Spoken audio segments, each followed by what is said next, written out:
Amém. Irmãos, vamos abrir nossas Bíblias em Atos capítulo 13, a partir do verso 16, o testemunho de Paulo e Antioquia. Nós já temos falado que Paulo e Barnabé foram enviados pelo Espírito Santo, Atos 13, 16 em diante, que Paulo e Barnabé foram enviados pelo Espírito Santo por conta de João Marcos, talvez até por falta de paciência de Paulo, tá?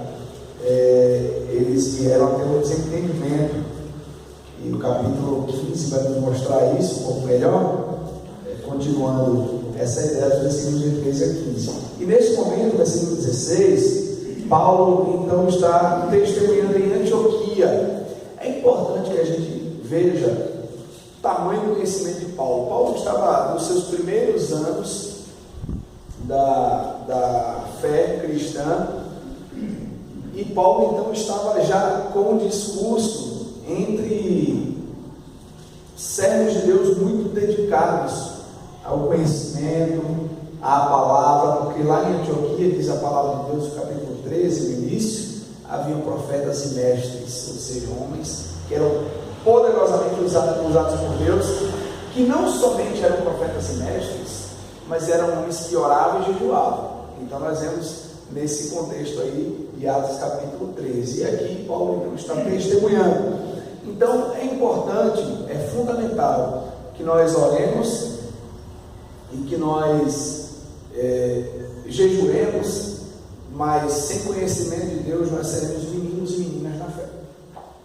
Mas também nós não podemos, de maneira nenhuma, ter muito conhecimento e não jejuarmos e orarmos, porque seríamos vazios, seríamos meros teóricos.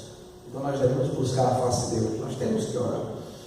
E nós vemos esse testemunho do Paulo. Diz assim a palavra de Deus: Paulo, levantando-se e fazendo com a mão um sinal de silêncio, disse: Varões israelitas, e vós outros que também temeis a Deus, ouvi.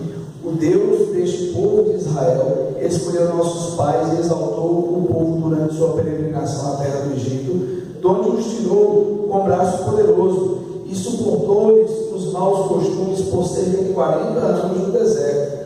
E havendo destruído 7 nações na terra de Canaã, deu-lhes essa terra por herança. Vencidos cerca de 450 anos depois disso, lhes deu juízes até o profeta Samuel. Então eles pediram um rei, e Deus lhes deparou Saul, filho de Quis, da tribo de Benjamim, e isto pelo espaço de 40 anos. E tendo tirado a este, levantou-lhes o rei Davi, do qual também, dando testemunho, disse: Achei Davi, filho de Jessé, homem segundo o meu coração, que fará toda a minha vontade. Da descendência deste, conforme a promessa, trouxe Deus a Israel o Salvador, que é Jesus.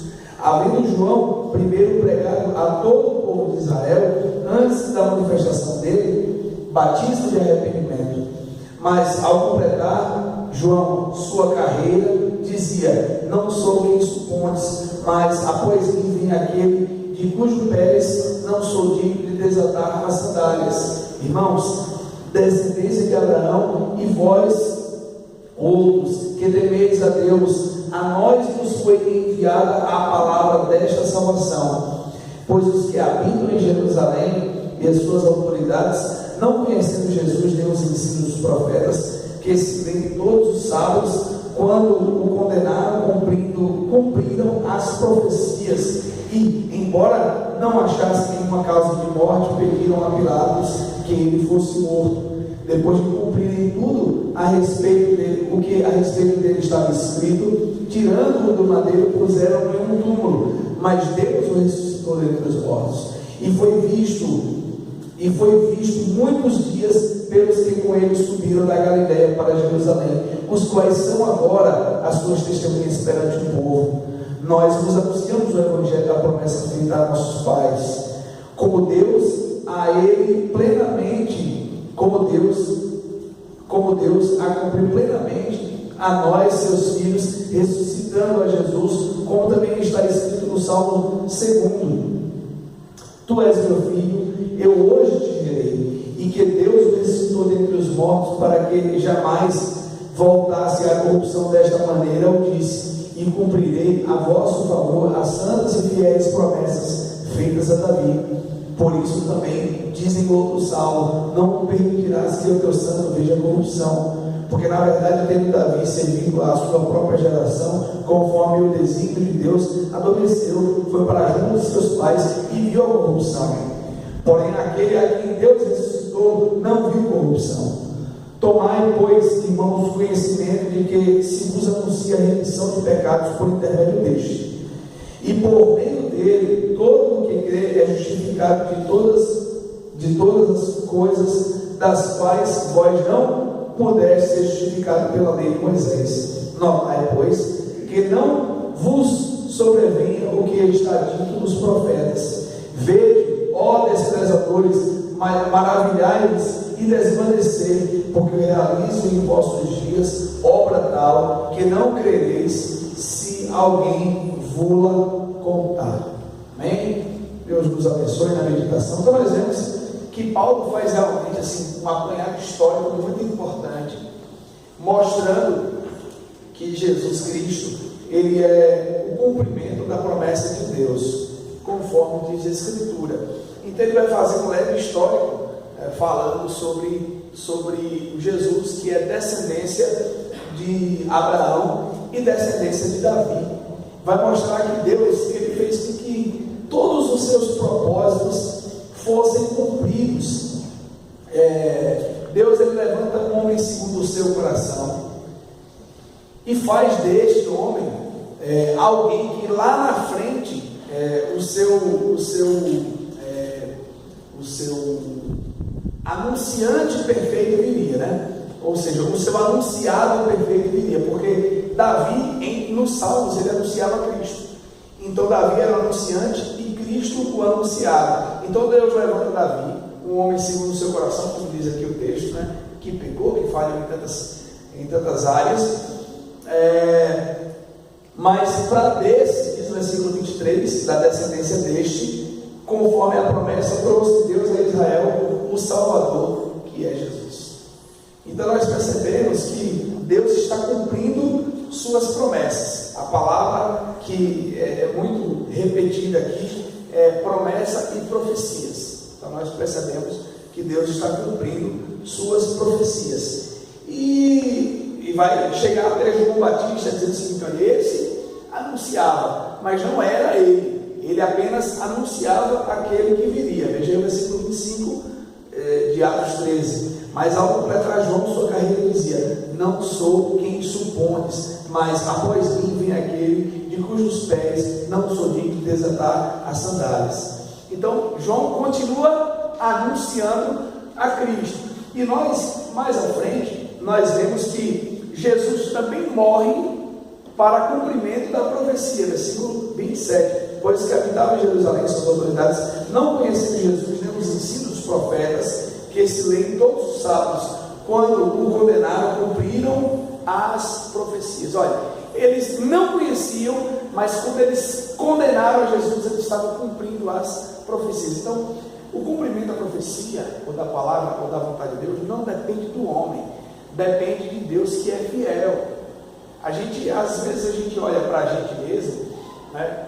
E é lógico que nós temos uma responsabilidade muito grande, irmãos, de anunciar, de ensinar, de dar glórias a Deus, de adorá-lo, de fazermos Deus em Cristo conhecido, né, por meio da nossa anunciação. Mas independente de qualquer coisa, Deus ele fará, porque independe de quem é instrumento, depende única e exclusivamente de Deus. Ele usa quem ele quer. E aqui o texto vai dizer justamente isso, para que também se cumprisse os ensinos dos profetas. Esses homens, essas autoridades, mesmo sem saber, crucificaram Jesus, mataram a ele, né, para que se cumprisse a Escritura, a profecia, né? E ele vai dizer, então, ele vai mostrar que de fato isso estava dentro do plano perfeito de Deus. E o versículo 28 diz: e embora não achasse nenhuma causa de morte, pediram a Pilatos que ele fosse morto. Então aí nós percebemos que dentro do plano de Deus, independentemente da ação do homem, o Senhor seria morto. O Senhor seria morto com um juízo ímpio, só que debaixo do plano de Deus, e que independentemente de qualquer coisa, mesmo a profecia se cumprindo, aqueles homens pagariam, porque estariam negando e traindo o Filho de Deus. Então nós observamos, queridos irmãos, que Paulo aqui faz esse apanhado todo bíblico, né, falando sobre as profecias. Ele foi morto, mas ele ressuscitou. Depois que colocaram ele no madeiro, tiraram, sepultaram, e ele ressuscitou. Deus o ressuscitou dentre os mortos. E ele diz o seguinte: nós vos anunciamos o evangelho da promessa feita a nosso Pai. Então ele chega até o final. Tudo que Deus falou lá a Abraão, tudo que Deus falou a Davi, tudo que Deus falou por meio dos profetas, tudo que Deus falou por meio de Moisés, ele cumpriu. E é esse o evangelho que nós estamos anunciando, como Deus a cumpriu plenamente, ou seja, o que? A promessa. Mais uma vez a palavra promessa, no versículo 32 e no versículo 33. Como Deus a cumpriu plenamente a nós, seus filhos, ressuscitando a Jesus, como também está escrito no Salmo 2: Tu és meu filho, eu hoje te gerei. Ou seja, Deus fez o filho dele vir ao mundo, para que o filho morresse, para que o filho fosse sepultado, para que o filho ressuscitasse, porque Deus tinha que cumprir sua promessa. E aí ele continua: e que Deus o ressuscitou dentre os mortos, para que jamais voltasse à corrupção. Desta maneira o disse: e cumprirei a vosso favor as santas e fiéis promessas feitas a Davi. Isso se encontra aí em Isaías capítulo 55, versículo 3. Então nós vemos Deus cumprir sua palavra. Deus cumpre. Ele fala com Davi, ele fala com Isaías, ele fala com Abacuque, que é que nós vemos aqui, né? Abacuque capítulo 1, versículo 5, né? Deus é que vai cumprindo. Abraão, Moisés, Davi, Isaías, Abacuque, aí vai lá e manifesta o filho dele e cumpre a sua profecia. Ele diz, por isso também diz em outro salmo a quem? A Davi, no Salmo 16, versículo 10, né? Não permitirás que o teu santo veja corrupção. Ou seja, Cristo não seria consumido pela terra. Deus não deixou isso acontecer. Aí ele vai dizer o que Pedro vai dizer lá atrás, a mesma coisa, porque na verdade, tendo Davi seguido a sua própria geração, conforme o desígnio de Deus, adormeceu e foi para junto de seus pais e viu corrupção. Davi foi comido pela terra. É o que ele está dizendo. Obrigado. Davi foi comido pela terra, mas Cristo não. Porém, aquele a quem Deus ressuscitou não viu corrupção, não se desfez, não se desvaneceu. E ele diz: tomai, pois, irmãos, conhecimento de que se vos anuncia remissão de pecado por intermédio deste, e por meio dele todo o que crê é justificado de todas as coisas das quais vós não pudeste ser justificado pela lei de Moisés. Ninguém pode ser justificado pelo próprio mérito, pela própria força. Não, ninguém pode ser justificado, é por meio de Cristo, porque Cristo foi o bendito feito maldito, para que os malditos fossem feitos benditos. Somente Ele. E aí ele continua: notai, pois, que ninguém vos sobrevenha o que está dito nos profetas. Ou seja, então veja, ninguém pode mudar isso. Ninguém pode mudar isso. Vede, ó desprezadores, e maravilhai-vos, e desvanecei, porque eu realizo em vossos dias obra tal, que não crereis, se alguém vou-la contar. Ele traz assim, que Deus falando por meio do profeta Abacuque, o que eu vou realizar, ninguém vai crer, aqueles irmãos, nem aqueles homens creram, nem nós creríamos, se não fosse obra de Deus. Qual que é a lição que nós temos aqui? Uma igreja que é dirigida pelo Espírito de Deus, que é a proposta de Atos dos Apóstolos, ela é uma igreja que tem conhecimento bíblico de Deus e de suas promessas. Ela é uma igreja que defende com propriedade a Escritura Sagrada. E é uma igreja que anuncia esse mesmo Evangelho, sabendo que o homem natural não pode crer se Deus não colocar o crer nele. É Deus quem faz crer. Essa obra, por mais que você explique o Evangelho com tantos detalhes, com tanta profundidade, com tantos milagres, o homem não consegue crer se Deus não colocar o crer nele. Mas qual é o nosso papel? Conhecer. Nós devemos conhecer.